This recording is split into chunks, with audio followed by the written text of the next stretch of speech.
Ada sebuah penelitian, siapakah orang yang punya 1 miliar ke atas lebih? Saya ulangi, 1 miliar rupiah, bukan US dollar. Penelitiannya berkata bahwa 1,1% orang penduduk global punya kekayaan lebih dari 1 miliar rupiah. Dan ini terbagi menjadi Amerika 6,6% penduduknya, China 4%, Perancis 4,2%, Jepang 2,3%, Jerman 3,3%, Inggris 4,2% penduduknya di atas 1 miliar, sedangkan Indonesia, wow, 98,7% tidak punya di atas 100 juta rupiah. Nah, video kali ini akan membahas tuntas mengapa terjadi ketimpangan ini, kenapa kamu sulit jadi miliarder.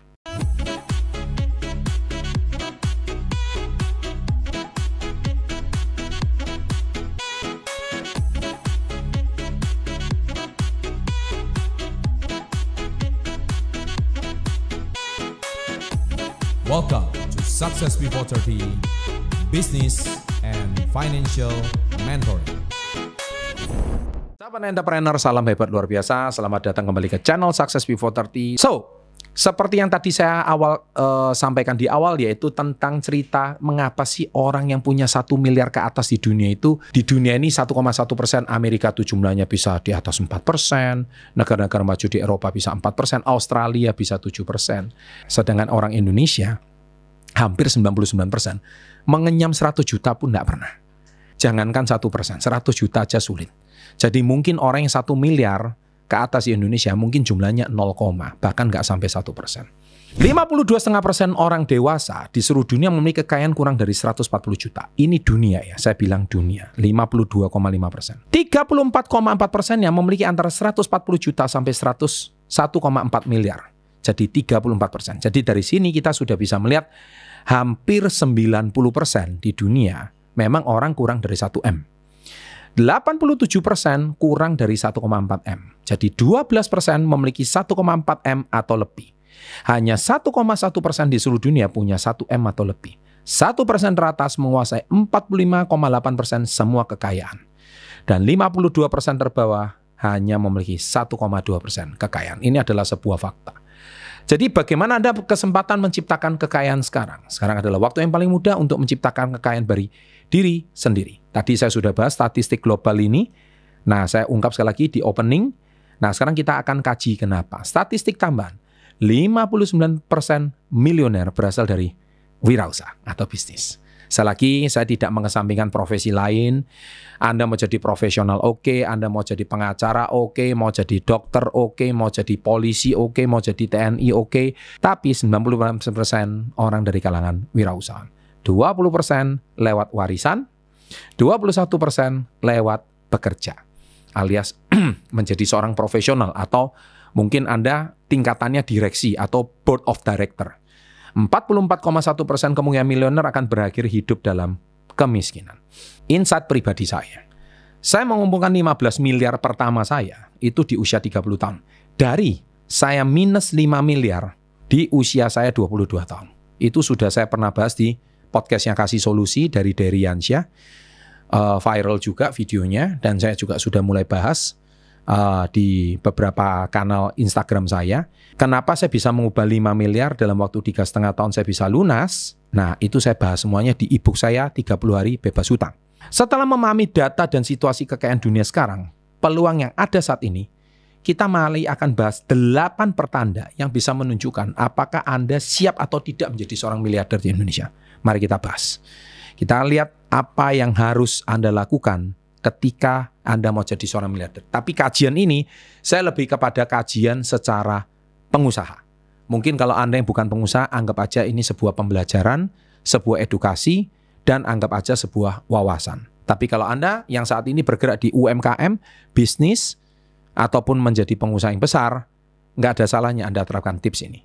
Pengusaha yang pertama, kurangnya strategi bisnis yang jelas. Jelas dong. Tanpa strategi bisnis yang solid, usaha kamu sulit berkembang. Jadi main tabrak, main buka, tapi nggak punya strateginya. Jadi strategi itu mungkin bisa jadi gini. Sekarang lagi musim hujan, tapi Anda jualan es batu. Ya nggak laku.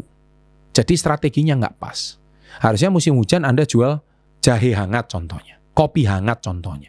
Atau Anda jualan payung contohnya. Atau Anda jualan jas hujan. Jadi intinya musim apa, Anda sediakan apa. Nah, itu namanya strategi yang pas. Contohnya sekarang lagi musim lebaran. Maka Anda siapkan orang kalau lebaran butuhnya apa sih? Kue-kue, parcel. Intinya Anda lihat peluang di situ.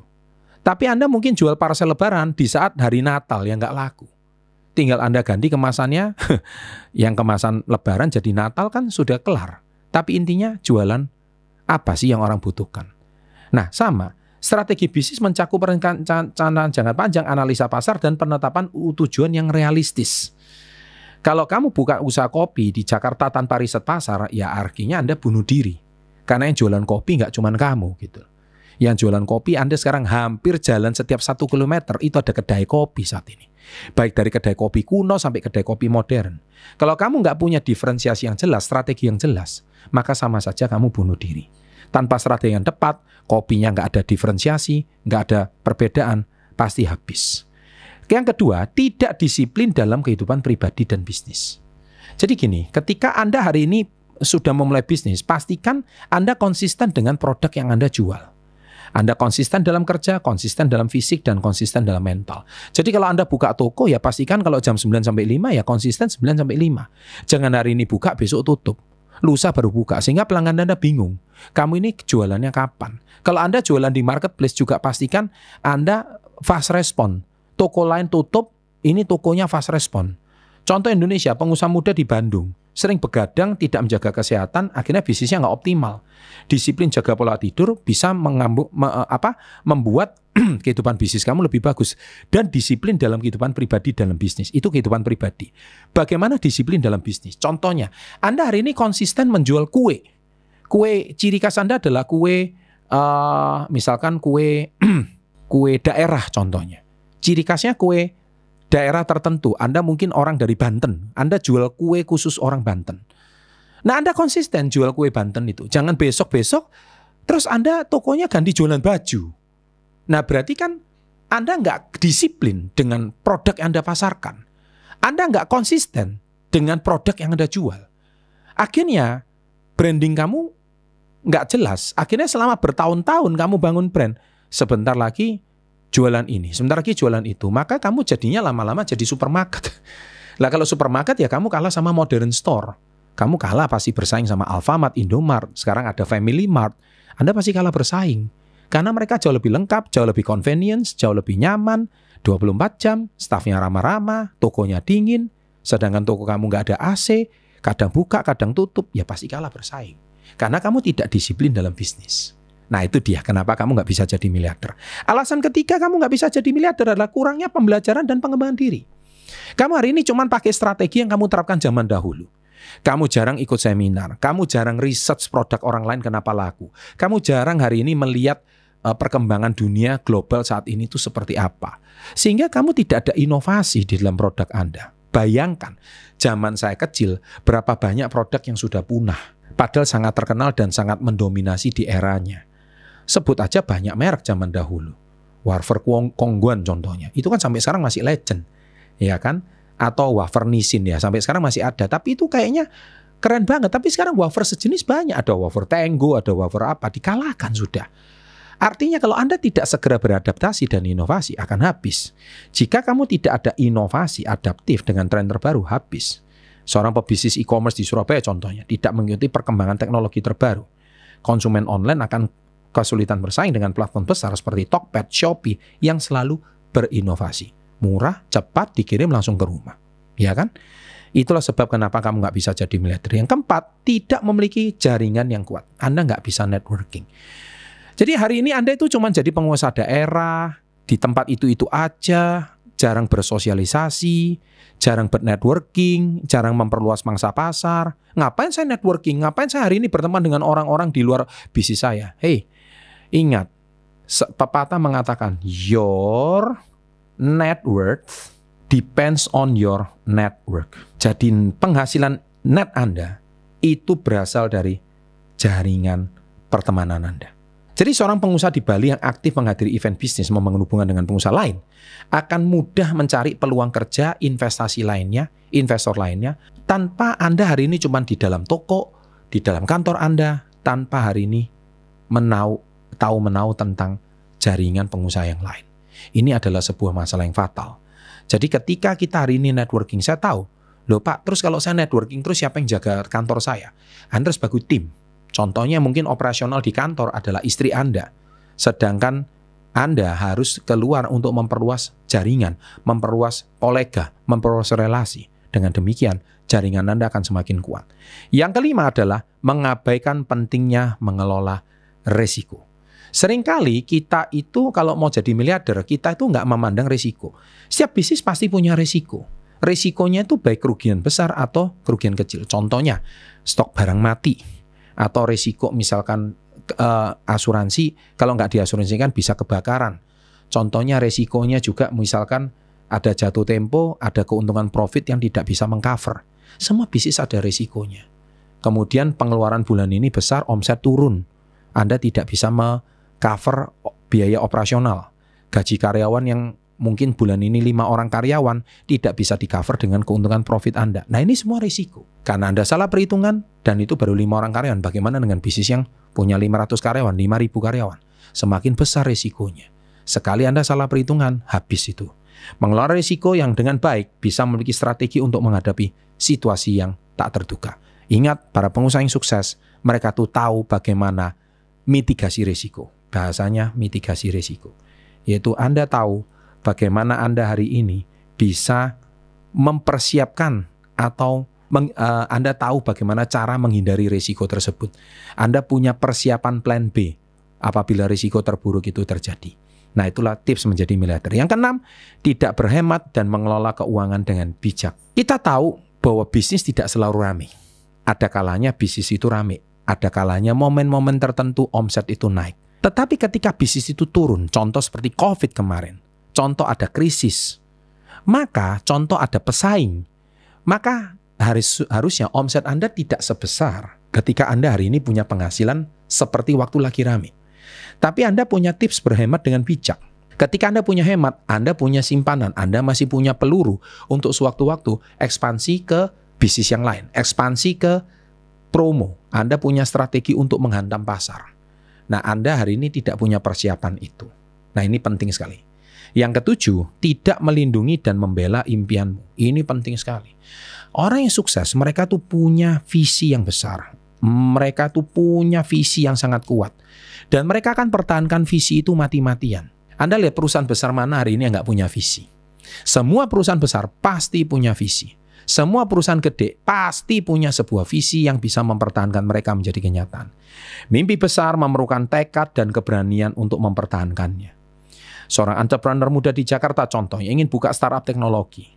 Tapi mungkin menghadapi skeptisme dari keluarga dan teman-teman. Ditertawakan, wah kamu ngomong kosong mau punya bisnis besar-besar Tokopedia, Shopee. Saya nggak mau cerita, pendiri Bukalapak, Ahmad Zaki.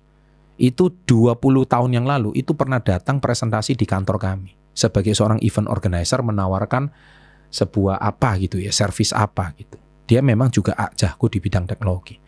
Wow, 15 tahun kemudian dia menjadi pendiri Bukalapak. Ini kisah nyata. Dan dia mungkin contoh seperti ini. Dia membela impiannya. Maka hari ini Bukalapak menjadi salah satu startup terbesar di Indonesia. Mungkin beliau saat ini sudah exit, tapi beliau sudah jadi miliarder. Namun dengan tekad dan kuat dan dukungan orang-orang yang luar biasa, Anda bisa wujudkan mimpi Anda menjadi sukses. Yang kedelapan, tidak memilih lingkungan dan orang-orang yang mendukung. Tahukah kalian, birds, burung dengan bulu yang sama terbang bersama-sama. Jadi burung parkit akan kumpul sama burung parkit. Burung kutilang akan kumpul sama burung kutilang. Burung kakak tua akan kumpul sama burung kakak tua. Burung gereja akan kumpul sama burung gereja. Burung elang, dia sendirian. Jadi burung tidak mungkin berteman dengan bulu yang tidak sejenis. Sama. Kalau Anda hari ini mau jadi miliarder, Anda harus berteman dengan yang sejenis.